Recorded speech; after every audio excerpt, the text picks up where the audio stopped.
বৃন্দাবন বাসী যত বৈষ্ণবের ചൈതന്യ ചരിതാമൃതം മധ്യലീലൈ അധ്യായം 24. ആത്മാരാമ ശ്ലോകത്തിൻ 61 விளக்கங்கள்.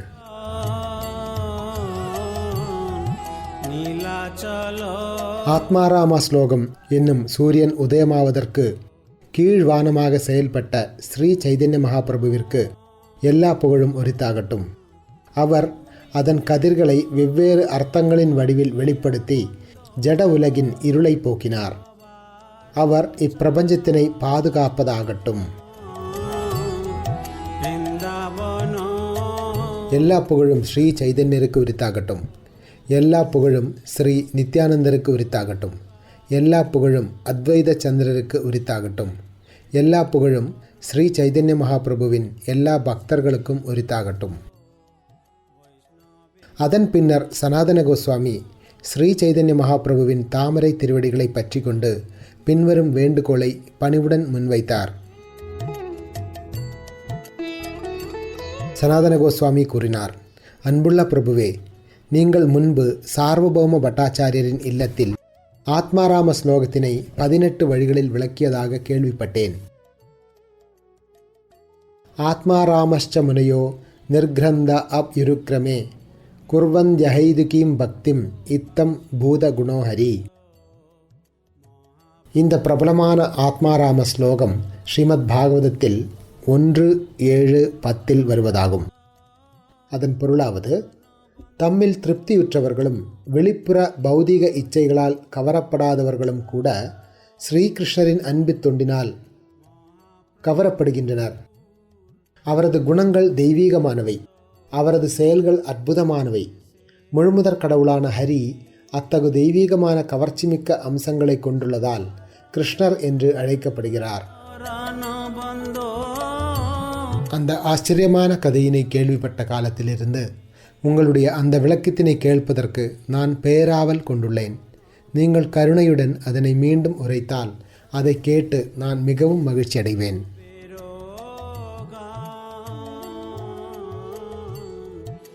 ஸ்ரீ சைதன்ய மகாபிரபு பதிலளித்தார், நான் ஒரு பைத்தியக்காரன்.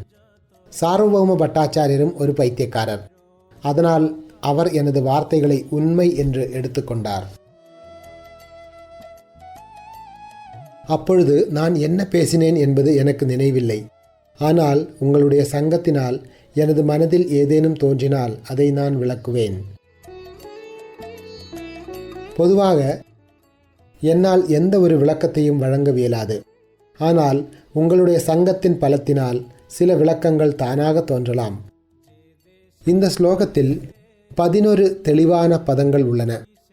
ஆனால் அவை தனித்தனியாக படிக்கப்படும் பொழுது ஒவ்வொரு பதத்திலிருந்தும் பல்வேறு அர்த்தங்கள் பிரகாசிக்கின்றன. ஆத்மா என்னும் சொல்லிற்கு பிரம்மன், உடல், மனம், முயற்சி, உறுதி, புத்தி, ஸ்வபாவம் என 7 வேறுபட்ட அர்த்தங்கள் உள்ளன. ஆத்ம தேகா மனோ பிரம்மா ஸ்வபாவ திருதி புத்திஷு பிரயத்னே ச இதி. ஆத்மா என்னும் சொல்லிற்கான அர்த்தங்கள் உடல், மனம், பிரம்மன், ஸ்வபாவம், உறுதி, புத்தி, முயற்சி.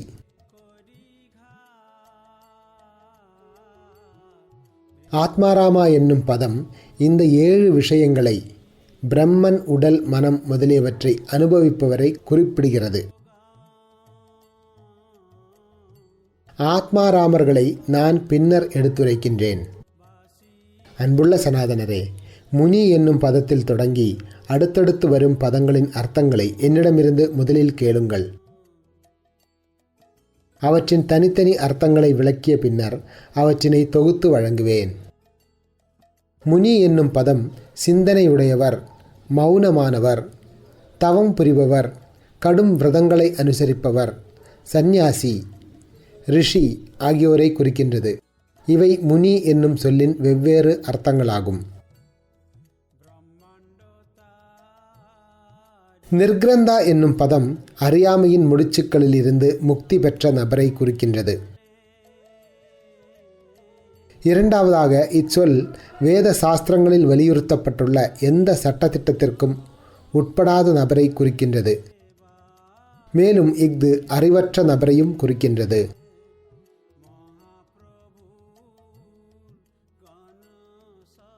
நிர்கிரந்தா என்னும் பதம் முட்டாள், நீச்சமானவன், நன்னடத்தை இல்லாதவன், நெறிகளை பின்பற்றாதவன், வேத சாஸ்திரங்களுக்கு மதிப்பளிக்காதவன் ஆகியோரையும் குறிக்கின்றது.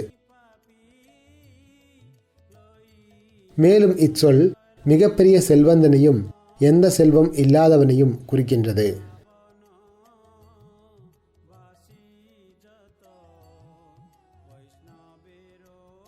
நீ என்னும் முன்னடையானது உறுதிப்படுத்துதல், வரிசைப்படுத்துதல், நிர்மாணித்தல், தடை செய்தல் ஆகிய பொருளிலும் உபயோகிக்கப்படலாம்.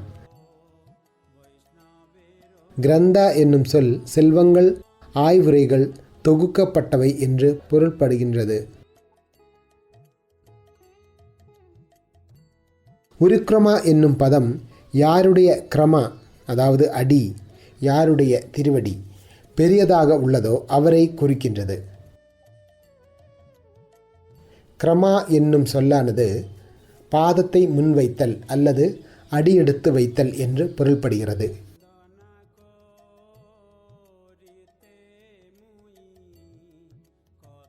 கிரமா என்னும் சொல்லானது சக்தி, நடுக்கம், முறையான வழிமுறை, விவாதம், அடியெடுத்து வைத்து பலமாக தாக்குதல் என்றும் பொருள்படுகின்றது.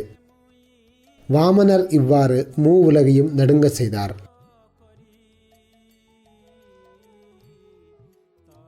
கற்றறிந்த அறிஞனால் இந்த பௌதிக உலகிலுள்ள எல்லா நுண்ணிய அணுக்களையும் கணக்கிட முடிந்தால் கூட அவனால் பகவான் விஷ்ணுவின் சக்திகளை கணக்கிட இயலாது.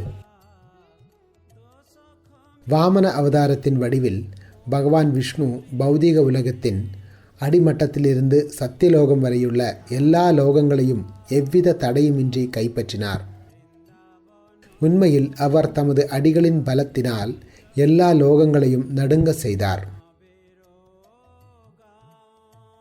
எங்கும் வியாபித்துள்ள தமது ரூபத்தின் மூலமாக பரமபுருஷ பகவான் பிரபஞ்சம் முழுவதும் பரவியுள்ளார்.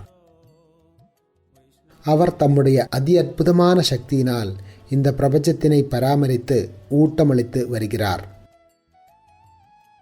தம்முடைய மாதுரிய சக்தியினால் அவர் கோலோக விருந்தாவனம் என்று அறியப்படும் லோகத்தினை பராமரிக்கிறார்.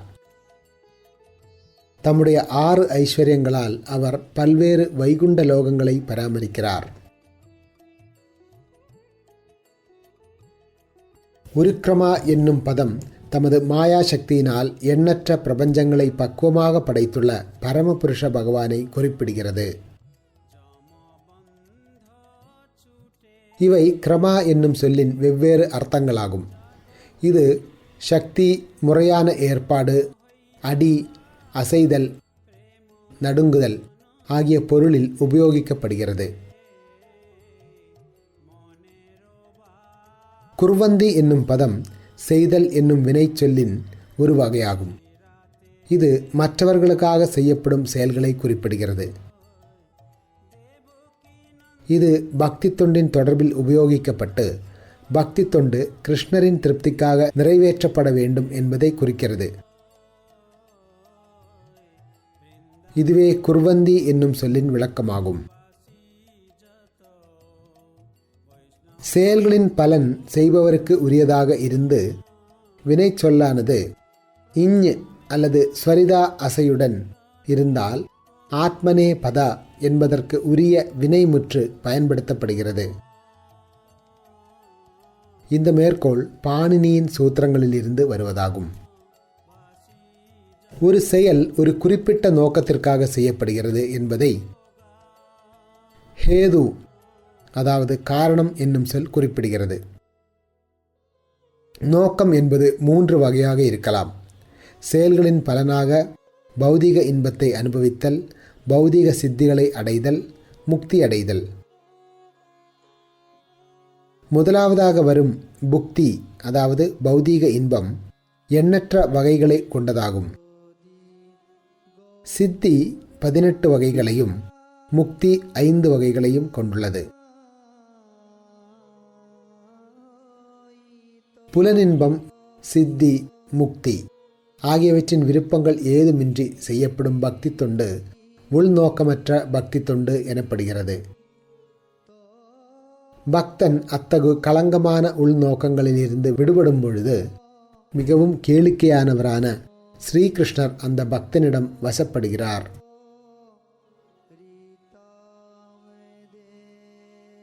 பக்தி என்னும் பதம் 10 அர்த்தங்களை கொண்டதாகும். 1. நியமங்களின் அடிப்படையில் செய்யப்படும் சாதன பக்தியை குறிக்கும். மற்ற 9 பிரேம பக்தியின் வகைகளாகும்.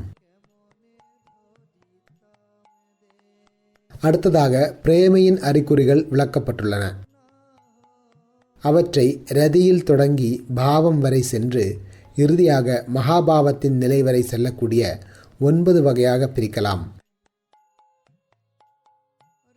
சாந்தரசத்தில் இருக்கும் பக்தர்களின் ரதியானது பிரேமை என்னும் நிலை வரை அதிகரிக்கின்றது. தாஸ்யரசத்தில் இருக்கும் பக்தர்களின் ரதியானது ராகா என்னும் நிலை வரை அதிகரிக்கின்றது. விருந்தாவனத்தில் கிருஷ்ணரின் நண்பர்களாக உள்ள பக்தர்கள் தங்களது ரதியினை அனுராகா என்னும் நிலை வரை அதிகரிக்க இயலும். வாத்சல்ய ரசத்தின் அன்பு செய்யும் கிருஷ்ணருடைய தாய் தந்தையர் தங்களுடைய ரதியினை அனுராகத்தின் இறுதி வரை அதிகரிக்க இயலும். கிருஷ்ணருடன் மாதுரிய அன்பில் பற்றுதல் கொண்டுள்ள விருந்தாவன கோபியர்கள் தங்களது ரதியினை மிக உயர்ந்த பரவச அன்பான மகாபாவத்தின் தளம் வரை அதிகரிக்க இயலும். இவை பக்தி என்னும் சொல்லின் சில பெருமைக்குரிய அர்த்தங்களாகும். ஆத்மாராம ஸ்லோகத்தில் காணப்படும் இத்தம் பூதகுண என்னும் பதத்தின் பொருளை தற்பொழுது கேட்பீராக. இத்தம் பூதா என்னும் சொல் பல்வேறு அர்த்தங்களை கொண்டுள்ளது. குண என்பதும் பல்வேறு அர்த்தங்களை கொண்டுள்ளது. இத்தம் பூத என்னும் சொல் தெய்வீக ஆனந்தத்தால் நிறைந்தது என்று பொருள்படுகிறது. இந்த தெய்வீக ஆனந்தத்திற்கு முன்பாக அருவ பிரம்மனில் ஐக்கியமாவதால் பெறப்படும் ஆனந்தம் பிரம்மானந்தம் ஓர் அற்பமான புல்லை போன்றதாகும்.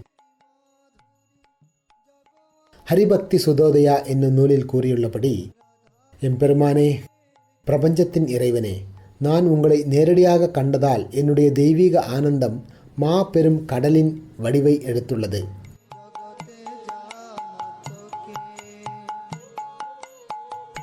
அக்கடலில் நிலை பெற்றுள்ள நான் இதர பேரளவு இன்பங்கள் அனைத்தையும் கன்றுக்குட்டியின் கால் குழம்பில் அச்சில் தேங்கியுள்ள நீரை போன்று உணர்கிறேன்.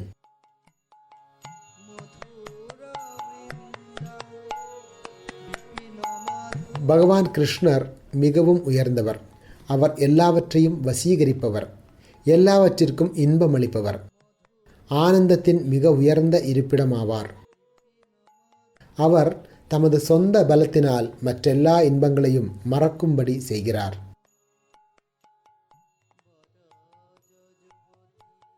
பௌதீக இன்பம், பௌதீக முக்தி, யோக சித்தி ஆகியவற்றிலிருந்து பெறப்படும் மகிழ்ச்சியினை மிக எளிதில் மறந்துவிடும் அளவிற்கு தூய பக்தி தொண்டு உன்னதமானதாகும். இதன் மூலமாக பக்தன் கிருஷ்ணரின் கருணையாலும் அவரது அசாதாரணமான சக்தி மற்றும் குணங்களாலும் பந்தப்படுத்தப்படுகிறான்.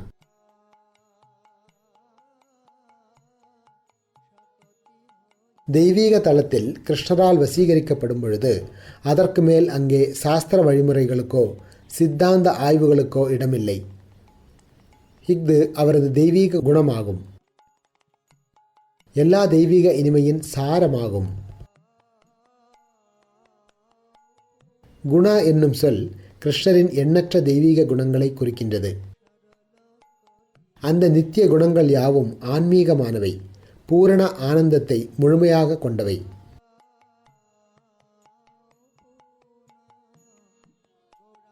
கிருஷ்ணருடைய தெய்வீக குணங்களான ஐஸ்வர்யம், இனிமை, கருணை ஆகியவை பக்குவமானவையும் பூரணமானவையும் ஆகும்.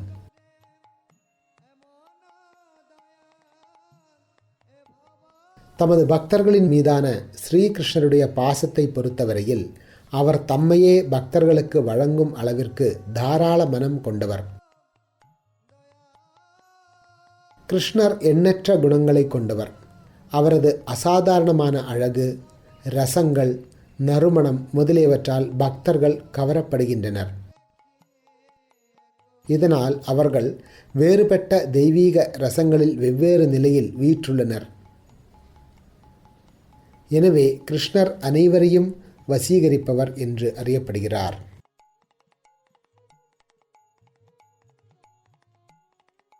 சனக, சனாதனர், சனந்தனர், சனத்குமாரர் ஆகிய 4 குமாரர்களின் மனம் கிருஷ்ணரின் தாமரை திருவடிகளுக்கு அர்ப்பணிக்கப்பட்டிருந்த துளசியின் நறுமணத்தினால் வசீகரிக்கப்பட்டது. ஸ்ரீமத் பாகவதத்தின் 3வது காண்டத்தில் கூறியுள்ளபடி அந்த சாதுக்கள் குமாரர்கள் அருவ பிரம்மனின் உணர்வில் பற்றுதலுடன் இருந்தனர் என்ற போதிலும் தாமரை கண்களை கொண்ட முழுமுதற் கடவுளின் தாமரை திருவடிகளிலிருந்து துளசி மற்றும் குங்குமப்பூவின் நறுமணத்தை தாங்கிய காற்று அவர்களது நாசி துவாரத்தின் மூலமாக இதயத்தினுள் நுழைந்த பொழுது அவர்கள் தங்களது உடலிலும் மனதிலும் ஒரு மாற்றத்தினை அனுபவித்தனர். சுகதேவரின் மனம் பகவானுடைய லீலைகளின் சிரவணத்தால் வசீகரிக்கப்பட்டது.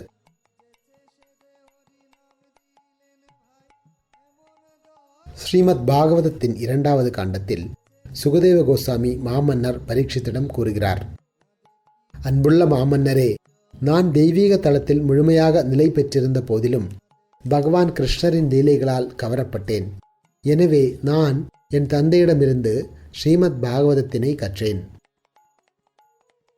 எல்லா பாப விளைவுகளையும் அழிக்கக்கூடிய வியாசதேவரின் மகனான ஸ்ரீல சுகதேவ கோஸ்வாமிக்கு நான் எனது மரியாதை கலந்த வணக்கத்தினை அர்ப்பணிக்கின்றேன். தன்னுணர்விலும் ஆனந்தத்திலும் முழுமை பெற்றிருந்ததால் அவரிடம் பௌதீக விருப்பங்கள் இருக்கவில்லை. அவ்வாறு இருந்தும் அவர் புருஷோத்தமரான முழுமுதற் கடவுளின் தெய்வீக லீலைகளால் வசீகரிக்கப்பட்டார். மக்களின் மீதான கருணையினால் அவர் தத்துவ தீபமாக கருதப்படும் ஸ்ரீமத் பாகவதம் என்னும் தெய்வீக புராணத்தினை எடுத்துரைத்தார். இந்த ஸ்லோகம் ஸ்ரீமத் பாகவதத்திலிருந்து 12வது காண்டத்தில் வருவதாகும். பகவான் ஸ்ரீகிருஷ்ணர் தம்முடைய தெய்வீக திருமேனியின் அழகான அம்சங்களால் எல்லா கோபியர்களின் மனதையும் கவருகிறார்.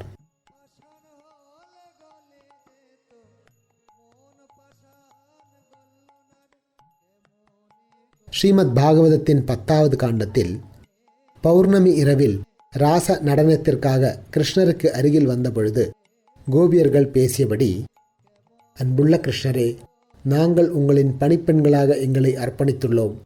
ஏனெனில் நாங்கள் சுருண்ட கேசத்தினால் அலங்கரிக்கப்பட்டுள்ள உங்களது அழகிய திருமுகத்தையும் கன்னங்களில் விழக்கூடிய குண்டலங்களையும் அதரங்களின் அமிர்தத்தையும் புன்னகையின் அழகையும் பார்த்துள்ளோம். உங்களுடைய அபயமளிக்கும் புயங்களால் ஆலிங்கனம் செய்யப்பட்டவர்களான நாங்கள் உங்களது அழகிய விரிந்த மார்பினை கண்டு எங்களை அர்ப்பணித்துள்ளோம். ருக்மிணியின் தலைமையிலான துவாரகையின் ராணியர்களும் கிருஷ்ணருடைய தெய்வீக அழகையும் குணங்களையும் பற்றி கேட்டு அதனால் கவரப்படுகின்றனர். ஸ்ரீமத் பாகவதத்தின் 10வது காண்டத்தில் தன்னை கடத்தி செல்ல வாருங்கள் என்று கிருஷ்ணருக்கு அழைப்பு விடுத்து ருக்மிணி தேவி கடிதத்தில் எழுதியபடி, பேரழகு வாய்ந்த கிருஷ்ணரே, உங்களுடைய தெய்வீக குணங்களை கேள்விப்பட்டு என்னுடைய உடலின் எல்லா துன்பங்களும் அகன்றன. யாரேனும் உங்களது தெய்வீக அழகினை தரிசித்தால் அவனது கண்கள் வாழ்வின் பரிபூர்ண லாபத்தை அடைந்து விடுகின்றன. வீழ்ச்சியடையாதவரே, உங்களுடைய குணங்களை கேள்விப்பட்டு பின்னர் நான் வெட்கமற்றவளாகிவிட்டேன். உங்களால் கவரப்பட்டு விட்டேன். பகவான் கிருஷ்ணர் தமது தெய்வீக குழலோசையின் மூலமாக லக்ஷ்மி தேவியின் மனதினை கூட வசீகரிக்கிறார். ஸ்ரீமத் பாகவதத்தின் 10வது காண்டத்தில் கூறியுள்ளபடி, எம்பெருமானே, உங்களுடைய தாமரை திருவடிகளின் தூசியினால் தீண்டப்படும் மாபெரும் வாய்ப்பினை இந்த காளியநாகம் எவ்வாறு பெற்றார் என்பதை நாங்கள் அறியோம். இதை பெறுவதற்காக லக்ஷ்மி தேவியும் நூற்றுக்கணக்கான ஆண்டுகளாக தவங்கள் செய்துள்ளாள். மற்ற கடமைகளை கைவிட்டு கடும் விரதங்களை பயிற்சி செய்தாள். அத்தகைய வாய்ப்பினை இந்த காளியன் எவ்வாறு பெற்றார் என்பதை நாங்கள் அறியோம். கோபியர்கள் மற்றும் லக்ஷ்மி தேவியின் மனதை மட்டும் கிருஷ்ணர் மயக்குவதில்லை. மூவுலகில் உள்ள எல்லா இளம் பெண்களின் மனதையும் அவர் மயக்குகிறார். ஸ்ரீமத் பாகவதத்தின் 10வது காண்டத்தில் கூறியுள்ளபடி, அன்புள்ள ஸ்ரீகிருஷ்ணரே, உங்களுடைய அற்புதமான புல்லாங்குழலில் இருந்து எழும்பும் இனிய பாடல்களின் இன்னிசையால் கவரப்படாத பெண் இம்மூவுலகிலும் யாரேனும் இருக்க முடியுமோ? அவ்வாறு கவரப்பட்டு கற்பின் பாதையிலிருந்து வீழ்ச்சியடையாதவர் யார் இருக்க முடியும்? உங்களுடைய அழகு மூவுலகிலும் தலை சிறந்ததாகும். அந்த அழகினை தரிசித்த மாத்திரத்தில் பசுக்கள், பறவைகள், மிருகங்கள், மரங்கள் என அனைத்து உயிரினங்களும் குதூகலத்தினால் ஸ்தம்பிக்கின்றனர்.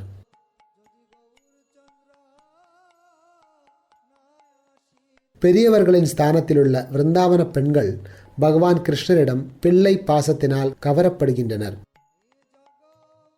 விருந்தாவன ஆண்களோ சேவகர்களாக, நண்பர்களாக அல்லது தந்தைமார்களாக கவரப்படுகின்றனர்.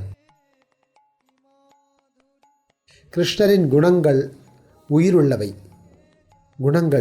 உயிருள்ளவை, உயிரற்றவை என அனைத்தையும் மயக்கி வசீகரிக்கின்றன. பறவைகள், மிருகங்கள், மரங்கள் ஆகியவை கூட கிருஷ்ணருடைய குணங்களால் கவரப்படுகின்றன. ஹரி என்னும் பதத்திற்கு பல்வேறு அர்த்தங்கள் உள்ள போதிலும் அவற்றில் 2 அர்த்தங்கள் முக்கியமானவை. பகவான் தமது பக்தனிடமிருந்து எல்லா அமங்கலமான விஷயங்களையும் அகற்றி விடுகிறார் என்பது ஓர் அர்த்தமாகும். அவர் பிரேமையை வழங்கி மனதினை வசீகரிக்கிறார் என்பது 2ஆம் அர்த்தமாகும். பக்தன் எப்படியாவது பரமபுருஷ பகவானை எங்கும் எல்லா இடத்திலும் எப்பொழுதும் நினைவு கொள்ளும் பொழுது பகவான் ஹரி வாழ்வின் 4 வகையான துன்பங்களை அகற்றி விடுகிறார்.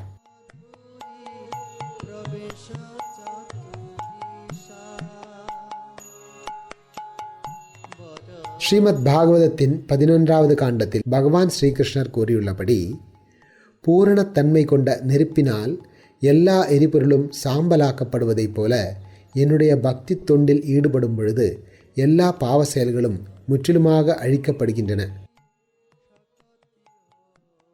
இவ்விதமாக பரமபுருஷ பகவானின் கருணையால் எல்லா பாவ செயல்களும் அழிவுறும் பொழுது ஒருவன் பக்தி தொண்டின் பாதையில் உள்ள எல்லா வகையான தடைகளையும் படிப்படியாக அழித்து விடுகிறான். அந்த தடைகளுக்கு காரணமாக உள்ள அறியாமையையும் அழித்து விடுகிறான். அதன் பின்னர் சிரவணம், கீர்த்தனம் முதலிய 9 வேறுபட்ட வழிகளில் ஈடுபட்டு பக்தி தொண்டின் மூலமாக தனது உண்மையான பிரேமையினை முழுமையாக வெளிப்படுத்துகிறான். பக்தன் எல்லா பாவ செயல்களிலிருந்தும் விடுதலை பெறும் பொழுது கிருஷ்ணர் அவனது உடல், மனம், புலன்கள் என அனைத்தையும் தமது சேவையின் பால் வசீகரிக்கிறார். இவ்வாறாக கிருஷ்ணர் மிகவும் கருணை வாய்ந்தவராக உள்ளார். அவரது தெய்வீக குணங்கள் மிகவும் வசீகரிப்பவையாக உள்ளன.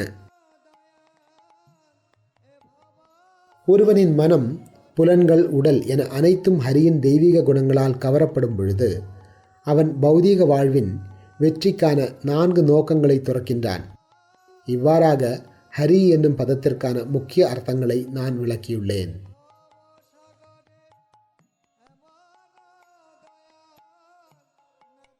சா மேலும், அபி போதிலும் ஆகிய இடைச்சொற்களை இந்த ஸ்லோகத்துடன் சேர்க்கும் பொழுது இதிலிருந்து ஒருவன் தான் விரும்பும் எந்த அர்த்தத்தையும் வழங்க முடியாது. இருப்பினும் சகாரத்திற்கு 7 வழிகளில் விளக்கமளிக்கலாம். காரமானது ஒரு சொல்லை அல்லது வாக்கியத்தை முந்தைய சொல் அல்லது வாக்கியத்துடன் இணைப்பதற்காக, சேர்க்கையின் தன்மையை வழங்குவதற்காக, அர்த்தத்திற்கு உதவுவதற்காக, ஒட்டுமொத்த புரிந்துணர்விற்காக, மற்றொரு முயற்சியினை அறிவுறுத்துவதற்காக, ஸ்லோகத்திற்கான சீர் அமைப்பினை பூர்த்தி செய்வதற்காக மற்றும் ஒரு விஷயத்தினை உறுதிப்படுத்துவதற்காக உபயோகிக்கப்படும் இடைச்சொல்லாகும். அபி என்னும் சொல்லிற்கு 7 முக்கிய அர்த்தங்கள் உள்ளன. அவை பின்வருமாறு கொடுக்கப்பட்டுள்ளன. அபி என்னும் சொல்லானது சாத்தியக்கூறு, வினா, சந்தேகம், பழித்தல், சேர்க்கை, முறையாக பொருள் கொள்ளுதல், நினைத்தபடி உபயோகித்தல் ஆகியவற்றிற்காக உபயோகிக்கப்படும் இடைச்சொல்லாகும். நான் இதுவரை 11 பதங்களின் அர்த்தங்களை விவரித்துள்ளேன். தற்பொழுது முழு ஸ்லோகத்தின் அர்த்தத்தினை வேறுபட்ட இடங்களுக்கு பொருந்தும்படியாக வழங்குகிறேன்.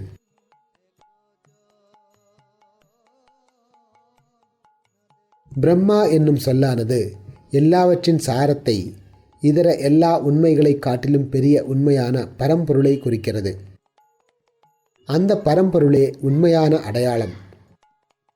அவருக்கு இணையாக யாரும் இருக்க இயலாது. விஷ்ணு புராணத்திலிருந்து கூறியபடி, பிரம்மன் எனப்படும் பரம்பொருளுக்கு நான் எனது மரியாதைக்குரிய வணக்கங்களை அர்ப்பணிக்கின்றேன். அவர் எங்கும் பரவியுள்ளவர். மாபெரும் யோகிகளுக்கு என்றும் அதிகரிக்கக்கூடிய விஷயமாவார். அவர் மாற்றமில்லாதவர், அனைவரிலும் ஆத்மாவாக இருப்பவர். அந்த பிரம்மா என்னும் சொல்லிற்கான சரியான அர்த்தம் பரமபுருஷ பகவானே. அவர் இரண்டற்றவர். அவரின்றி வேறெதுவும் இருப்பதில்லை.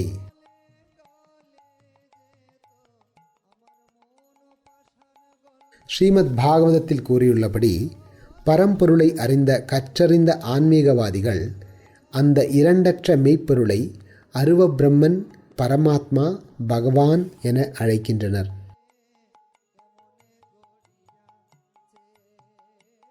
அந்த இரண்டற்ற பரம்பொருள் சாக்ஷாத் பரமபுருஷ பகவான் ஸ்ரீகிருஷ்ணரே. கடந்த காலம், நிகழ்காலம், வருங்காலம் என எப்பொழுதும் அவரே பரம உண்மையாவார். இது எல்லா சாஸ்திரங்களின் பிரமாணமாகும். ஸ்ரீமத் பாகவதத்தில் பகவான் ஸ்ரீகிருஷ்ணரால் கூறியுள்ளபடி, பிரபஞ்ச படைப்பிற்கு முன்னர் நான் மட்டுமே இருந்தேன். ஸ்தூலம், சூக்ஷ்மம், ஆரம்ப நிலை பொருள் என எதுவுமே இல்லை. படைப்பிற்கு பின்னர் நான் மட்டுமே அனைத்திலும் இருக்கின்றேன். மேலும் அழிவிற்கு பின்னர் நான் மட்டுமே நித்தியமாக இருப்பேன். ஆத்மா என்னும் சொல்லானது மிக உயர்ந்த உண்மையான கிருஷ்ணரை குறிப்பிடுகிறது. அவர் எங்கும் பரவியவராக அனைத்திற்கும் சாட்சியாக உள்ளார். அவரே பரம ரூபமாவார். முழுமுதற் கடவுள் ஹரி எங்கும் வியாபித்துள்ளவர். எல்லாவற்றின் ஆதி மூலமாக இருப்பவர். எனவே அவர் எல்லாவற்றின் பரமாத்மா ஆவார். அந்த பரம்பொருள் ஸ்ரீகிருஷ்ணரின் தாமரை திருவடிகளை அடைவதற்கு 3 வழிகள் உள்ளன.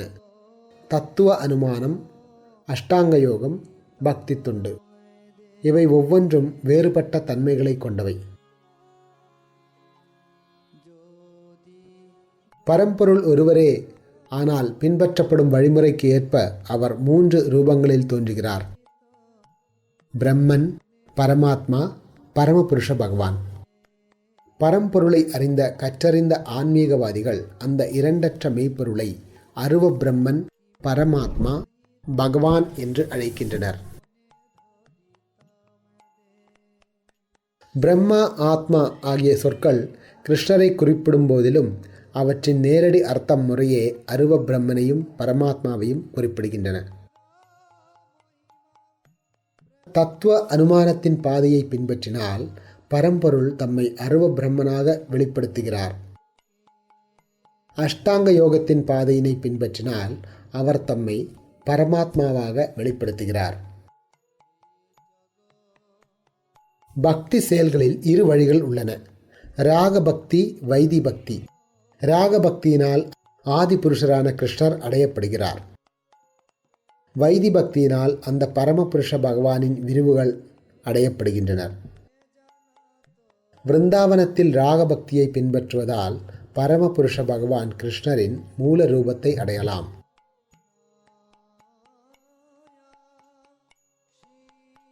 ஸ்ரீமத் பாகவதத்தில் கூறியுள்ளபடி, அன்னை யசோதையின் மைந்தனும் பரமபுருஷ பகவானுமாகிய ஸ்ரீகிருஷ்ணரை ராகபக்தியில் ஈடுபட்டுள்ள பக்தர்களால் எளிதில் அடைய முடியும். ஆனால் தன்னுணர்விற்காக பல்வேறு தவங்களையும் விரதங்களையும் அனுசரிப்போர், மன அனுமானத்தில் ஈடுபடுவோர் அல்லது உடலை ஆத்மாவாக கருதுவோரால் கிருஷ்ணரை அவ்வாறு அணுக முடியாது. வைதி பக்தியை நிறைவேற்றுவதால் நாராயணரின் சங்கத்தினராக ஆகி ஆன்மீக வானிலுள்ள வைகுண்ட லோகங்களை அடையலாம்.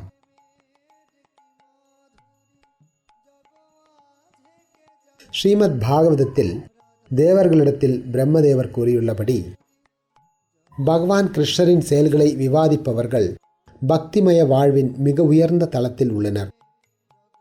கண்களில் கண்ணீரையும் உடலில் புலகாங்கிதத்தையும் அவர்கள் அறிகுறிகளாக வெளிப்படுத்துகின்றனர்.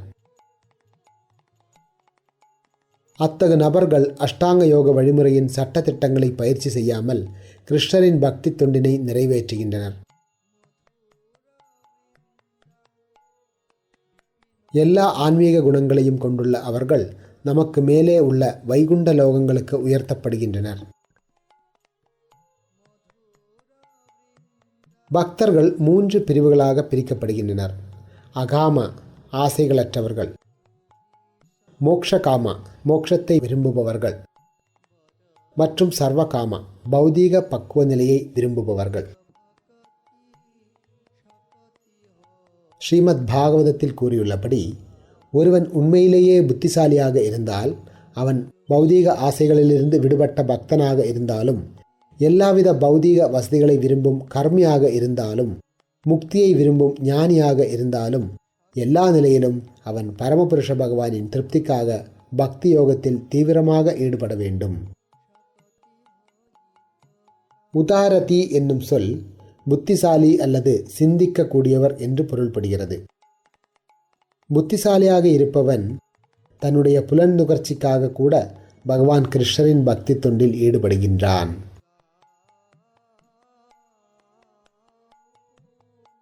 பக்தி தொண்டுடன் தொடர்பு இல்லாவிடில் மற்ற வழிமுறைகளால் பலன்களை வழங்கவியலாது. இருப்பினும் பக்தி தொண்டு சுதந்திரமானதாகவும் வலிமையானதாகவும் இருப்பதால் அது விரும்பிய பலன்கள் எல்லாவற்றையும் சுயமாக வழங்கக்கூடியது. பக்தி தொண்டை தவிர தன்னுணர்விற்கான இதர வழிமுறைகள் அனைத்தும் ஆட்டின் கழுத்திலுள்ள முலைக்காம்பை போன்றவை. எனவே புத்திசாலி மனிதன் இதர வழிமுறைகளை துறந்து பக்தி தொண்டினை மட்டுமே ஏற்கின்றான்.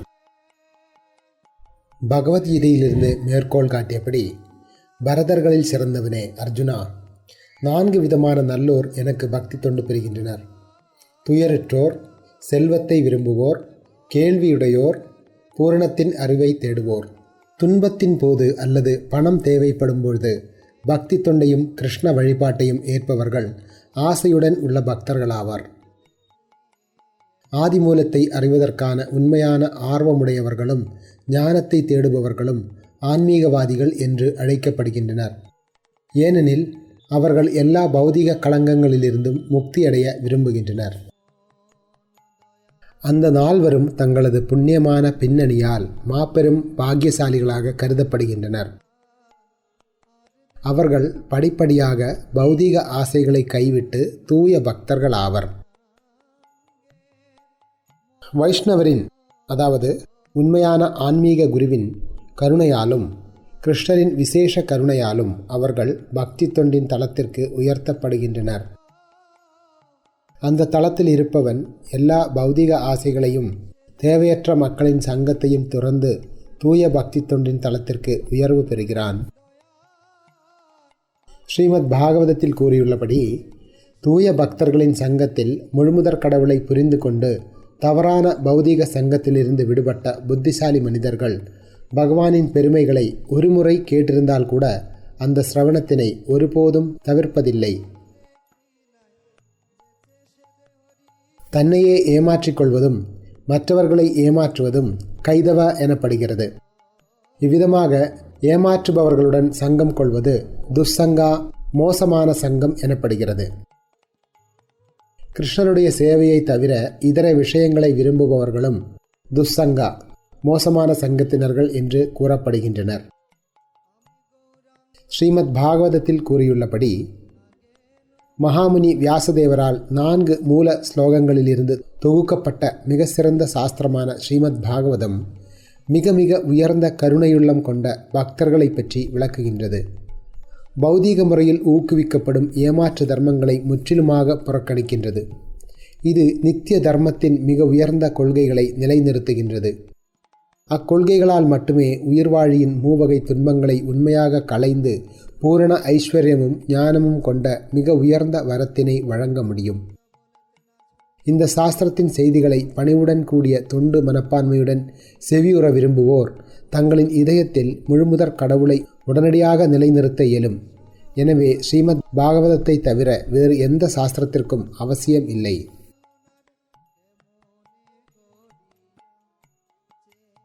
புரோஜிதா என்னும் சொல்லிலுள்ள பிரா என்னும் முன்னடை பரமனுடன் ஐக்கியமாவதற்கு அல்லது முக்தி அடைவதற்கு விரும்பும் நபர்களை குறிக்கிறது.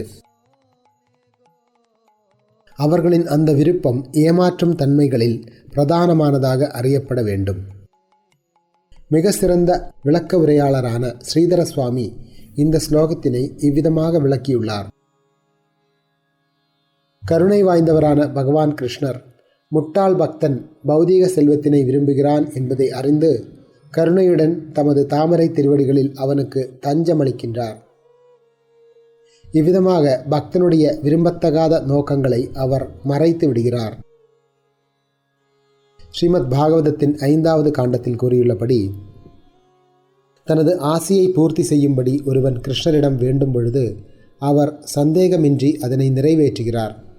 ஆனால் அதனை அனுபவித்த பின்னர் அந்த ஆசை அவனை மேன்மேலும் அதிக ஆசைகளை நிறைவேற்றுவதற்காக மீண்டும் மீண்டும் வேண்டுகோள் விடுக்க தூண்டுமெனில் கிருஷ்ணர் அத்தகைய ஆசைகள் எதையும் பூர்த்தி செய்வதில்லை. ஒருவன் இதர ஆசைகளுடன் பகவானின் தொண்டில் ஈடுபடும் பொழுது கிருஷ்ணர் பலவந்தமாக அவனுக்கு தமது தாமரை திருவடிகளில் புகலிடம் அளிக்கின்றார். அங்கே அவன் எல்லா இதர ஆசைகளையும் மறந்து விடுவான். பக்தரின் சங்கம், கிருஷ்ணரின் கருணை, பக்தி தொண்டின் சுபாவம் ஆகிய 3ம் ஒருவன் விரும்பத்தகாத சங்கங்கள் அனைத்தையும் கைவிட்டு படிப்படியாக இறையன்பின் தளத்திற்கு உயர்வு பெற உதவுகின்றன. ஆத்மாராமா ஸ்லோகத்தின் எல்லா வார்த்தைகளையும் நான் படிப்படியாக விளக்குகையில் இவ்வெல்லா வார்த்தைகளும் கிருஷ்ணரின் தெய்வீக குணங்களை சுவைப்பதற்கு ஒருவனை தகுதி பெற செய்கின்றன என்பதை புரிந்து கொள்ள வேண்டும். ஸ்லோகத்தின் அர்த்தத்தை பற்றிய சில குறிப்புகளை வழங்குவதற்காகவே நான் இவ்வெல்லா விளக்கங்களையும் வழங்கினேன். தற்பொழுது ஸ்லோகத்தின் உண்மையான பொருளை விளக்குகிறேன். தத்துவ அனுமான பாதையில் 2 விதமான உபாசகர்கள் உள்ளனர். ஒருவர் பிரம்ம உபாசகர், அதாவது அருவ பிரம்மனை வழிபடுபவர் என்றும், மற்றவர் மோக்ஷகாங்ஷி, அதாவது முக்தியை விரும்புபவர் என்றும் கூறப்படுகின்றனர். அருவ பிரம்மனை வழிபடுபவரில் 3 வகையான மக்கள் உள்ளனர். முதல் வகையினர் ஆரம்ப நிலையில் இருப்பவர்கள். 2ஆம் வகையினர் பிரம்மனின் எண்ணத்தில் ஆழ்ந்திருப்பவர்கள். 3ஆம் வகையினர் உண்மையிலேயே அருவ பிரம்மனில் ஐக்கியமானவர்கள். பக்தி தொண்டற்ற தத்துவ அனுமானத்தை மட்டும் வைத்துக்கொண்டு ஒருவனால் முக்தி அடைய இயலாது. ஆனால் பக்தி தொண்டில் மட்டும் ஈடுபடுபவன் இயற்கையாகவே பிரம்மனின் தளத்தில் இருக்கிறான். அருவ பிரம்மனின் தளத்தில் இருப்பவனை கவர்ந்து அவனுக்கு தெய்வீக உடலை வழங்கி பகவான் கிருஷ்ணரின் சேவையில் ஈடுபட செய்வது பக்தி தொண்டின் சுபாவமாகும். பக்தனின் ஆன்மீக உடலை அடையும் பொழுது அவனால் கிருஷ்ணனுடைய தெய்வீக குணங்களை நினைவிற்கொள்ள முடியும். கிருஷ்ணனுடைய அந்த தெய்வீக குணங்களினால் கவரப்பட்டு அவன் தூய பக்தனாக அவரது சேவையில் ஈடுபடுகிறான். நரசிம்ஹதாபனி என்னும் உபநிஷத்திற்கான சங்கராச்சாரியரின் வியாக்கியானத்திலிருந்து மேற்கோள் காட்டியுள்ளபடி, அருவ பிரம்மஜோதியில் ஐக்கியமாகிய முக்தர் கூட கிருஷ்ண லீலைகளால் கவரப்படுகிறார். அதனால் அவர் விக்கிரகத்தை பிரதிஷ்டை செய்து பகவானின் சேவையில் ஈடுபடுகிறார். சுகதேவ கோஸ்வாமியும் 4 குமாரர்களும் தங்களது பிறவியிலிருந்தே அருவ பிரம்மனில் ஆழ்ந்தவர்களாக பிரம்மவாதிகளாக இருந்தனர் என்ற போதிலும் அவர்கள் கிருஷ்ணனுடைய தெய்வீக லீலைகளாலும் குணங்களாலும் கவரப்பட்டு பிற்காலத்தில் கிருஷ்ண பக்தர்களாக மாறினர். 4 குமாரர்களின் மனம் கிருஷ்ணரின் தாமரை திருவடிகளில் அர்ப்பணிக்கப்பட்ட மலர்களின் நறுமணத்தினால் கவரப்பட்டன. அவ்வாறு கிருஷ்ணரின் தெய்வீக குணங்களினால் கவரப்பட்டு அவர்கள் தூய பக்தி தொண்டில் ஈடுபட்டனர். ஸ்ரீமத் பாகவதத்தின் 3வது காண்டத்தில் கூறியுள்ளபடி அந்த சாதுக்கள், அதாவது குமாரர்கள், அருவ பிரம்மனில் உணர்வில் பற்றுதலுடன் இருந்தனர் என்ற போதிலும் தாமரை கண்களை கொண்ட முழுமுதற் கடவுளின் தாமரை திருவடிகளிலிருந்து துளசி மற்றும் குங்குமப்பூவின் நறுமணத்தை தாங்கிய காற்று அவர்களது நாசி துவாரத்தின் மூலமாக இதயத்தினுள் நுழைந்த பொழுது அவர்கள் தங்களது உடலிலும் மனதிலும் ஒரு மாற்றத்தினை அனுபவித்தனர். ஸ்ரீல வியாசதேவரின் கருணையினால் சுகதேவ கோஸ்வாமி பகவான் கிருஷ்ணரின் லீலைகளால் கவரப்பட்டார்.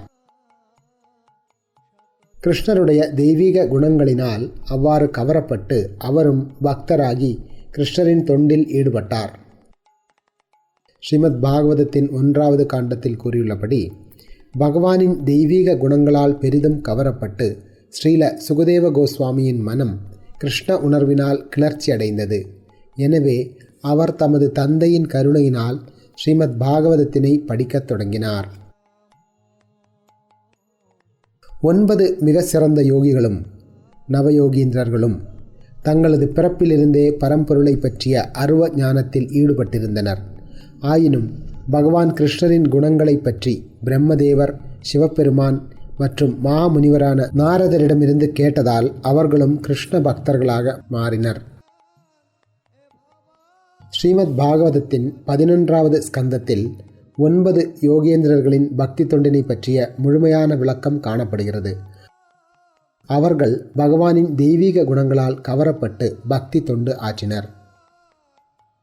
9 யோகீந்திரர்களும் பிரம்மதேவரின் சங்கத்தினுள் பிரவேசித்து அவரிடமிருந்து மிக உயர்ந்த வேத இலக்கியங்களான உபனிஷத்துக்களின் உண்மையான பொருளை கேட்டனர். யோகேந்திரர்கள் முன்னரே வேத ஞானத்தின் வல்லுநர்களாக இருந்த போதிலும் அவர்கள் பிரம்மதேவரிடமிருந்து கேட்டதால் கிருஷ்ண உணர்வில் மிகவும் குதூகலமடைந்தனர். எனவே அவர்கள் பகவான் கிருஷ்ணரின் இருப்பிடமான துவாரகையினுள் பிரவேசிக்க விரும்பினர். இவ்விதமாக அவர்கள் இறுதியில் ரங்கக்ஷேத்திரம் எனப்படும் இடத்தினை அடைந்தனர். அருவ பிரம்மனில் ஐக்கியமாக விரும்புபவர்களும் 3 பிரிவுகளாக பிரிக்கப்படுகின்றனர். முக்தியடைய விரும்புபவர்கள், ஏற்கனவே முக்தி பெற்றவர்கள், அதாவது ஜீவன் முக்தர்கள், பிரம்மனை உணர்ந்தவர்கள்.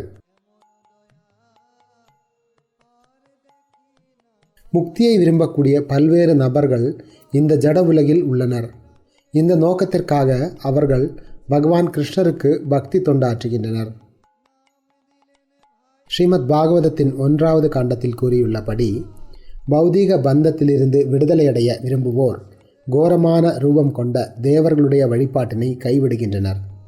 அத்தகு அமைதியான பக்தர்கள் தேவர்களின் மீது பொறாமை ஏதுமின்றி புருஷோத்தமரான முழுமுதற் கடவுள் நாராயணரின் வெவ்வேறு ரூபங்களை வழிபடுகின்றனர். தேவர்களை வழிபடுவதில் பற்றுதல் கொண்டிருப்பவர்கள் அதிர்ஷ்டவசமாக பக்தர்களுடன் சங்கம் கொள்ள நேர்ந்தால் அவர்களிடம் மறைந்துள்ள பக்தி தொண்டும் பகவானுடைய குணங்களின் மீதான பற்றுதலும் படிப்படியாக எழுச்சி பெறுகிறது. இவ்விதமாக அவர்களும் கிருஷ்ணரின் பக்தி தொண்டில் ஈடுபடுகின்றனர். மேலும் முக்திக்கான விருப்பத்தையும் அருவ பிரம்மனில் ஐக்கியமாவதற்கான விருப்பத்தையும் கைவிடுகின்றனர். ஹரிபக்தி சுதோதயா என்னும் நூலில் மேற்கோள் காட்டியுள்ளபடி, கற்றறிந்த பக்தரே, இந்த ஜட உலகில் பல்வேறு தோஷங்கள் உள்ள போதிலும் இங்கே பக்தர்களின் சங்கம் என்னும் ஒரு நல்ல வாய்ப்பு உள்ளது. அத்தகு சங்கம் மட்டற்ற மகிழ்ச்சியை வழங்கக்கூடியது. இந்த நற்குணத்தின் காரணத்தினால் பிரம்மஜோதியினுள் ஐக்கியமாகி முக்தி அடைவதற்கான வலுவான விருப்பம் அதன் வலிமையை இழக்கின்றது. மாமுனிவரான நாரதருடன் சங்கம் கொண்டதால் சௌனகரும் இதர மாமுனிவர்களும் முக்திக்கான விருப்பத்தினை கைவிட்டு கிருஷ்ண பக்தியில் ஈடுபட்டனர்.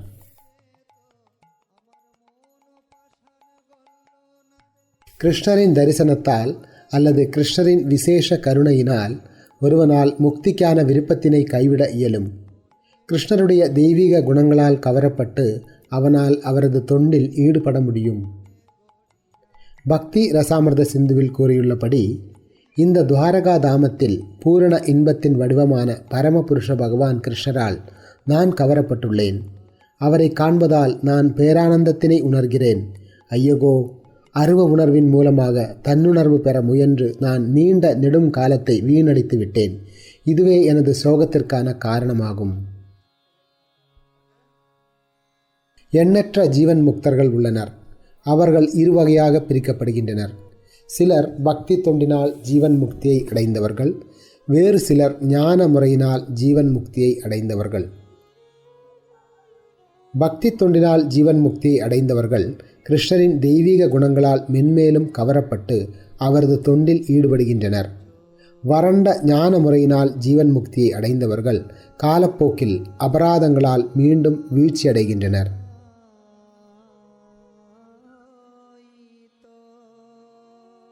ஸ்ரீமத் பாகவதத்தின் 10வது காண்டத்தில் கூறியுள்ளபடி, தாமரை கண்களை உடையவரே, ஜீவன் முக்தராக தன்னைத்தானே நினைத்து கொண்டு தங்களுடைய பக்தி தொண்டில் ஈடுபடாதவர்கள் தூய்மையற்ற புத்தியுடையவர்களாக இருக்க வேண்டும்.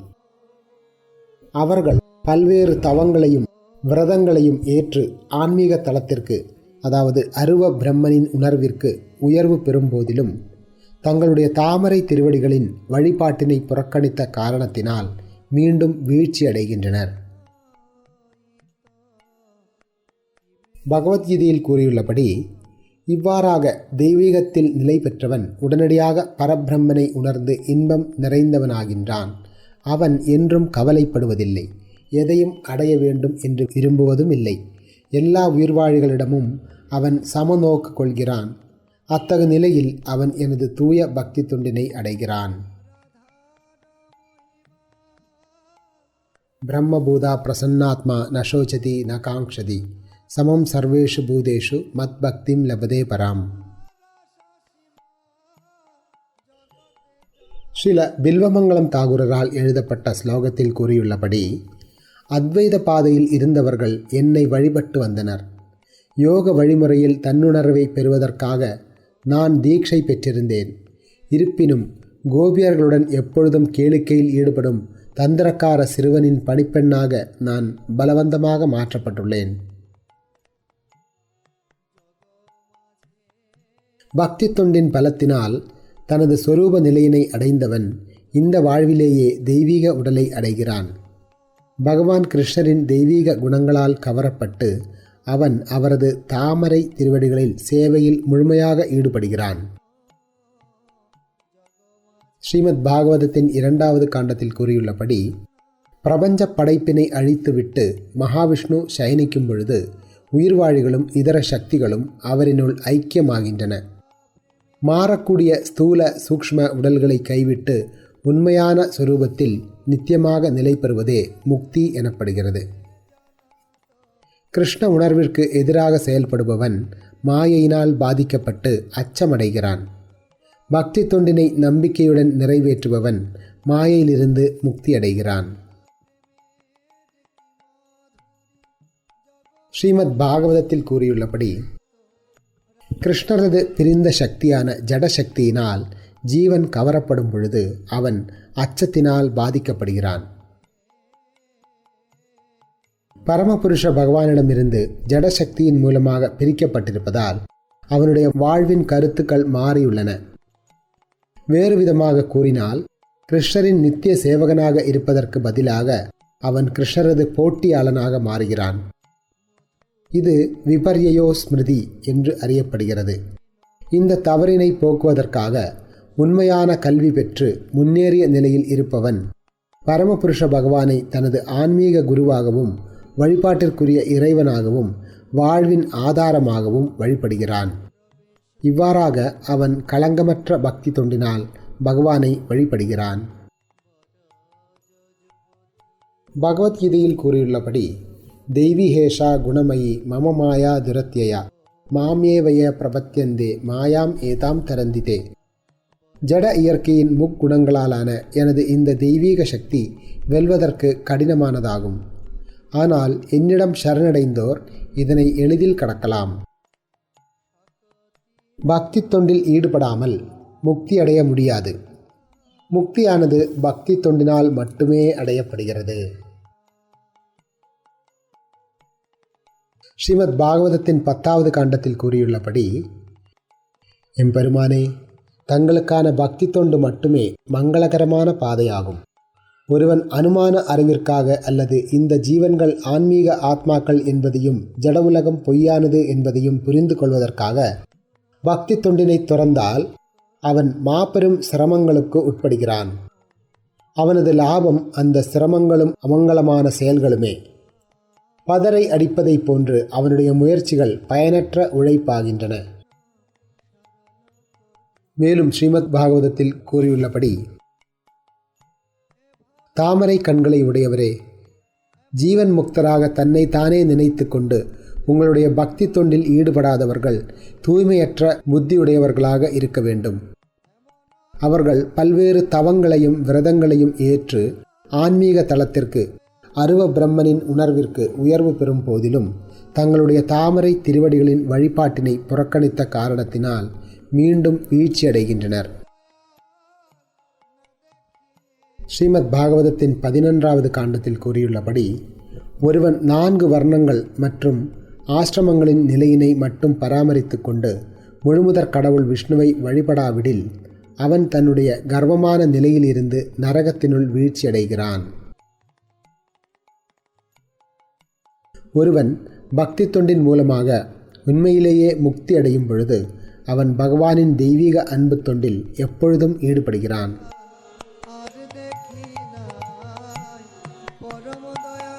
முக்தா அபி லீலையா விக்கிரகம் கிருத்வா பகவந்தம் பஜந்தே.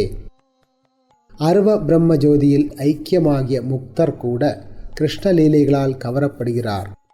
அதனால் அவர் விக்கிரகத்தை பிரதிஷ்டை செய்து பகவானின் சேவையில் ஈடுபடுகிறார்.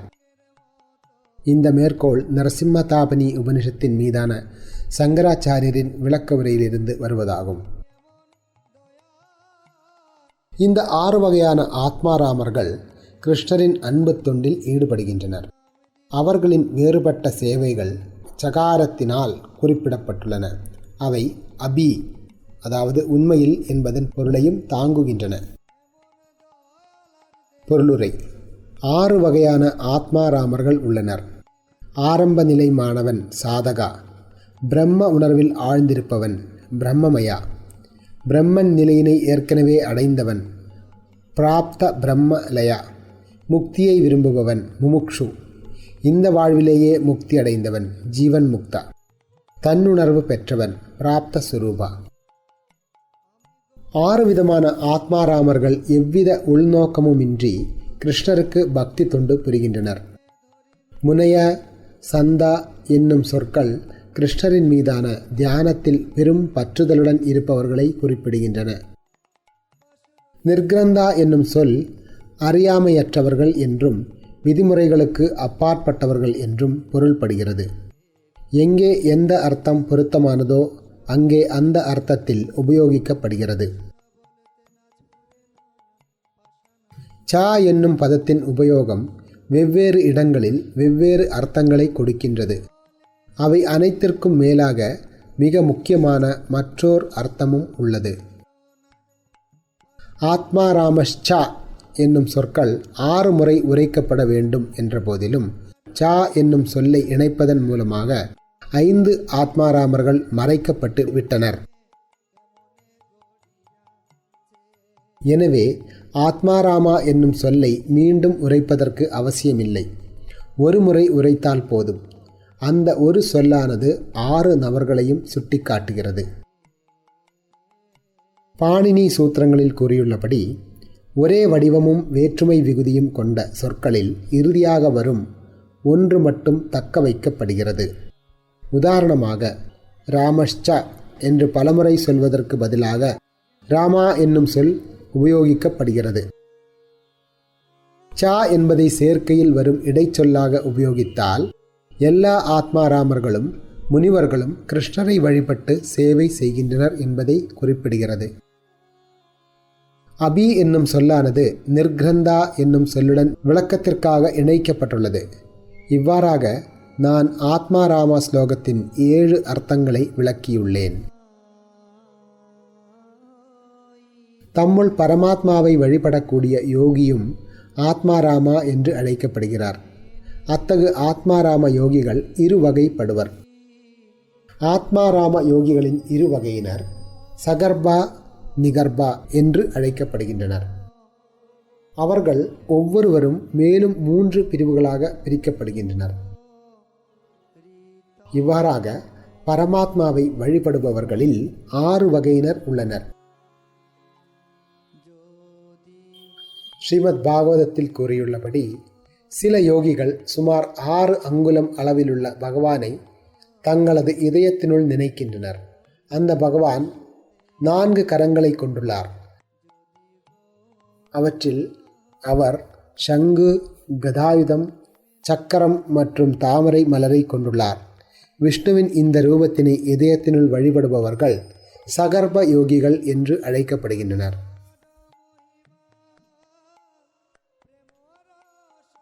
ஸ்ரீமத் பாகவதத்தில் மேற்கோள் காட்டியுள்ளபடி ஒருவன் பரமபுருஷ பகவானுடன் பரவச அன்பில் உறவு கொள்ளும் பொழுது அவனது இதயம் பக்தி யோகத்தினால் உருகுவதால் அவன் தெய்வீக ஆனந்தத்தினை உணர்கிறான். அவனது உடலில் அதற்கான அறிகுறிகள் தோன்றத் தொடங்குகின்றன. ஆர்வத்தினால் அவனது கண்களில் கண்ணீர் தோன்றுகிறது. அவன் ஆன்மீக ஆனந்தத்திற்கு உட்படுத்தப்படுகிறான். இதயம் ஆன்மீக ஆனந்தத்தில் பெரிதும் ஆழ்ந்திருக்கும் பொழுது தூண்டிலை போன்று தியானத்தில் உபயோகிக்கப்பட்ட அவனது மனமும் படிப்படியாக தியான பொருளிலிருந்து பிரிக்கப்படுகிறது. யோக முன்னேற்றத்தின் 3 பிரிவுகளான யோகா ருருக்ஷா, யோகாருடா, பிராப்த சித்தி ஆகியவற்றுடன் இணையும் பொழுது 6 வகையான அஷ்டாங்க யோகிகள் உள்ளனர். பகவத்கீதையில் கூறியுள்ளபடி யோக வழிமுறையின் நியமங்களை ஸ்திரமாக பின்பற்றுதல், யோக ஆசனங்களை பயிற்சி செய்தல், சுவாச பயிற்சியில் ஈடுபடுதல் போன்றவை யோகத்தின் பக்குவ நிலைக்கு உயர்வு பெற விரும்பும் முனிவர்களுக்கு வழிகளாக கூறப்படுகின்றன. இந்த தளத்திற்கு ஏற்கனவே உயர்வு பெற்றவர்களுக்கு எல்லா பௌதிக செயல்களையும் புறக்கணித்து மனதின் சமநிலையை தக்க வைப்பதும், மனதை பரமபுருஷரின் மீதான தியானத்தில் பயிற்சி செய்வதும் வழிமுறைகளாக கூறப்படுகின்றன. எப்பொழுது ஒருவன் புலன் நுகர்ச்சிக்காக செயல்படுவதில் ஆர்வமின்றி எல்லா பௌதிக ஆசைகளையும் துறக்கின்றானோ அப்பொழுது அவன் பக்குவமான யோகத்தில் நிலை பெற்றவன், யோகாருடா என்று கூறப்படுகிறான். இந்த 6 யோகிகளும் பக்தர்களின் சங்கத்தினால் தூய்மையடையும் பொழுது அவர்கள் பகவான் கிருஷ்ணரின் தெய்வீக குணங்களால் கவரப்பட்டு அவரது பக்தி தொண்டில் ஈடுபடுகின்றனர். ச, அபி ஆகிய சொற்களின் அர்த்தங்களை இங்கு பிரயோகிக்க இயலும். முனி, நிர்கிரந்தா ஆகிய சொற்கள் முன்னரே குறிப்பிட்ட அர்த்தங்களில் உள்ளன. அஹைதுகி என்னும் சொல்லானது எப்பொழுதும் உருக்கிரமர் எனப்படும் பரமபுருஷ பகவானுக்கு பொருந்தக்கூடியதாகும். இவ்விதமாக நான் ஆத்மாராம ஸ்லோகத்தின் 13 முழுமையான அர்த்தங்களை வழங்கியுள்ளேன். இந்த 13 வகையான யோகிகளும் முனிவர்களும் சாந்த பக்தர்கள் என்று அழைக்கப்படுகின்றனர். அவர்கள் பரமபுருஷ பகவானுக்கு சாந்தமான நிலையிலிருந்து தெய்வீக தொண்டாற்றுகின்றனர். ஆத்மா என்னும் சொல்லானது சில நேரங்களில் மனம் என்று பொருள்படுகிறது. அத்தருணத்தில் ஆத்மாராமா என்னும் சொல்லானது மன அனுமானத்தினால் திருப்தியடைபவன் என்று பொருள்படுகிறது. அத்தகு நபர் தூய பக்தருடன் சங்கம் கொள்ளும் பொழுது அவரும் கிருஷ்ணரின் தாமரை திருவடிகளுக்கான பக்தி தொண்டை ஏற்கிறார்.